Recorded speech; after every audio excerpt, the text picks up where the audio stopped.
Continuamos con Manual para el Maestro, el número 20. ¿Qué es la paz de Dios? Número 1. Se ha dicho que hay una paz que no es de este mundo. ¿Cómo se puede reconocer? ¿Cómo se puede encontrar? Y una vez que se encuentra, ¿cómo se puede conservar? Consideremos cada una de estas preguntas por separado, ya que cada una refleja un paso diferente en el camino. ¿Vale? Interesante. ¿Cómo se puede reconocer la paz de Dios? ¿Cómo se puede encontrar la paz de Dios? ¿Y cómo se puede conservar la paz de Dios? ¿Vale? Número 2. Examinemos la primera. ¿Cómo se puede reconocer la paz de Dios? La paz de Dios se reconoce al principio solo por una cosa. Desde cualquier punto de vista, es una experiencia radicalmente distinta de cualquier experiencia previa. De cualquier experiencia que hayas tenido en este mundo, se reconoce la paz de Dios, que es totalmente diferente a lo que has vivido. ¿Vale? No trae a la mente nada que haya sucedido antes, nada del pasado. No evoca nada que se pueda asociar con el pasado. Es algo completamente nuevo. ¿Vale?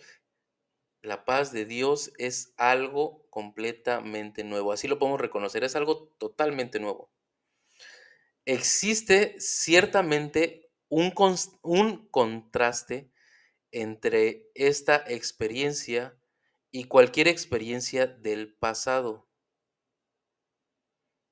Existe un contraste entre esta experiencia y cualquier experiencia del pasado. Pero curiosamente, no es este un contraste que esté basado en diferencias reales. ¿Vale?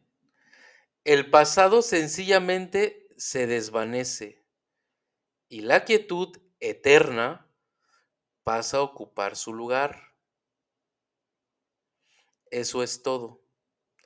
El contraste que se había percibido al principio sencillamente desaparece. La quietud se ha extendido para envolverlo todo. Entonces, ¿qué es? ¿Cómo lo podemos reconocer? Primero que todo, que es una experiencia totalmente nueva y fresca, claro está. Y que obviamente es una quietud que envuelve todo, que hace que el pasado desaparezca. O sea, ya no tengo vestigios del pasado en mi mente, solamente la paz de Dios. Así es como la puedo reconocer. ¿Vale? Número 3. ¿Cómo se encuentra esta quietud? ¿No? La quietud que están hablando acá, que envuelve todo. ¿Cómo se encuentra esta quietud? Nadie que busque únicamente sus condiciones puede dejar de encontrarla. Es una decisión, ¿vale? La paz de Dios no puede hacer acto de presencia allí donde hay ira, pues la ira niega forzosamente la existencia de la paz. ¿Ok? Todo aquel que de alguna manera o en ciertas circunstancias considere que la ira está justificada, proclama que la paz es una insensatez y no podrá por menos que creer que no existe. Aquí nos está diciendo que obviamente mientras tengamos ira en nuestro pensamiento, ira en las cosas que vaya a hacer, ira en compartir, cualquier síntoma de ira niega la paz de Dios, ¿vale? Y aquí dice, ¿no? O sea, obviamente podrías por lo menos decir, no existe porque yo estoy lleno de coraje, de miedo, de culpa, etcétera. No existe la paz porque estoy lleno de esto, ¿no? Entonces, por ende, no lo estoy permitiendo pasar. Entonces, ¿qué tengo que hacer? Proclamar la paz de Dios en mi mente. Y por eso dice aquí, en estas condiciones no se puede hallar la paz de Dios. Para eso es importante, aquí lo va a decir, el perdón. El perdón es, por lo tanto, la condición indispensable para hallarla. ¿Cómo encontrar la paz de Dios? A través del perdón. Lo que es más, donde hay perdón, tiene que haber paz, claro. Si yo ya no tengo culpa, ya no tengo resentimientos, ya no tengo alguna proyección de querer culpar a alguien, tener ira con alguien o con alguna situación, en automático, donde hay ese perdón profundo, a ver, tiene que haber paz. Pues, ¿qué otra cosa sino el ataque conduce a la guerra? ¿Y qué otra cosa sino la paz es lo opuesto a la guerra? Aquí el contraste inicial resalta de una manera clara y evidente. Cuando se halla la paz, no obstante, la guerra deja de tener sentido. ¿Ya para qué? Si estoy totalmente en paz conmigo mismo, ya no necesito atacar. Y ahora es el conflicto el que se percibe como inexistente e irreal. Se invierte el pensamiento. Un pensamiento de ira, si hay un perdón profundo, se invierte. Entonces ya no hay motivo para la ira. Y la ira se vuelve inexistente. O el conflicto, la guerra, ya no existe. Es una inversión del pensamiento, pero a través del perdón. ¿Vale? Número 4. ¿Cómo se conserva la paz de Dios una vez que se ha encontrado? Si la ira retorna, en la forma que sea, el pesado telón caerá una vez más, y la creencia de que es imposible que haya paz inevitablemente regresará. ¿Vale? Dejemos a un lado el rencor, dejemos a un lado la ira, porque solamente es un telón que nos va a cegar a sentir la paz de Dios. ¿Vale? La guerra volverá a aceptarse, se volverá a aceptar una vez más como la única realidad. Y ahora tendrás que deponer tu espada nuevamente, aunque no te hayas dado cuenta de que la habías vuelto a blandir. Pero al recordar, aunque solo sea vagamente, cuán feliz eras sin ella, te darás cuenta de que debiste haberla vuelto a esgrimir para defenderte. Detente entonces por un momento y piensa en lo siguiente. ¿Prefieres el conflicto o sería la paz de Dios una mejor opción? ¿Cuál te aporta más? Una mente tranquila no es un regalo baladí, o sea, no es un regalo sencillo o escaso, ¿no? No es un regalo sencillo o efímero, no es un regalo como efímero que se vaya. ¿No sería acaso preferible vivir a elegir la muerte? Aquí nos está diciendo, obviamente, que si nosotros decidimos por la ira en vez de la paz de Dios, estamos decidiendo por la muerte, estamos decidiendo por la culpa. Si yo tengo ira, estoy forjando una espada, ¿no? Porque quiero atacar a alguien, pero ese atacar a alguien es a mí mismo. Es en automático esta ira que yo estoy teniendo, en automático es hacia mí mismo.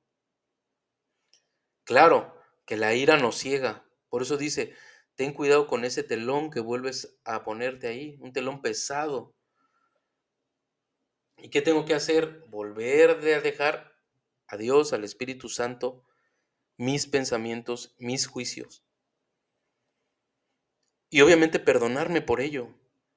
Porque también me voy a atacar seguramente si estoy en paz de Dios, si vuelvo a caer como en esta parte de la ira, del miedo, etcétera, voy a volver a retomar esto y seguramente me voy a culpar. Tengo que ser paciente. Tiene que haber paciencia. Y tiene que haber, obviamente, congruencia con esto. Si deseo la paz de Dios, también tengo que perdonar y perdonarme a mí mismo. ¿Vale?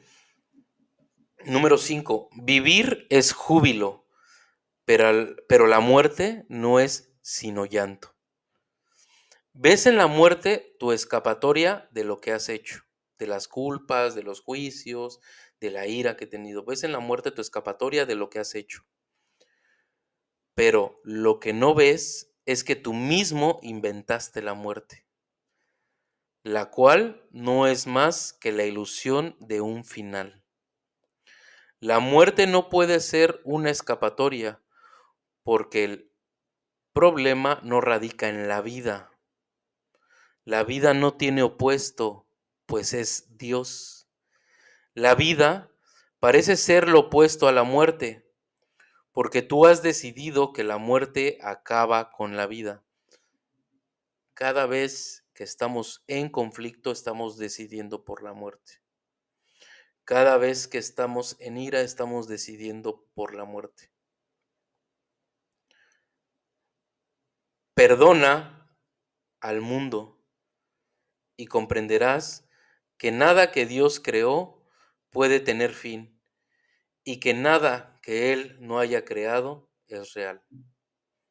Perdona al mundo para comprender que lo que Dios creó no puede tener fin. Con esta frase se resume nuestro curso.